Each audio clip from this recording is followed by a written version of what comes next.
തീത്തോസ് 3:6-7 തിരുവചനങ്ങൾ. ദൈവം നമ്മുടെ കർത്താവായ യേശു ക്രിസ്തുവിലൂടെയാണ് പരിശുദ്ധാത്മാവിനെ നമ്മുടെ മേൽ സമൃദ്ധമായി വർഷിച്ചത്.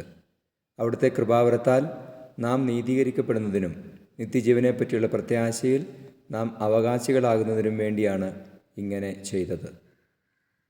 പരിശുദ്ധ പരമദിവ്യകാരുണീശോയ്ക്ക് നേരവും ആരാധനയും സ്തുതിയും പുകഴ്ചയും ഉണ്ടായിരിക്കട്ടെ. Hallelujah, hallelujah, hallelujah, hallelujah. ഈശോയെ, ഞങ്ങളങ്ങേ സ്തുതിച്ച് ആരാധിക്കുന്നു. Hallelujah, hallelujah. ഈശോയെ, പ്രഭാതത്തിൽ ഞങ്ങളങ്ങേ പുകഴ്ത്തുന്നു.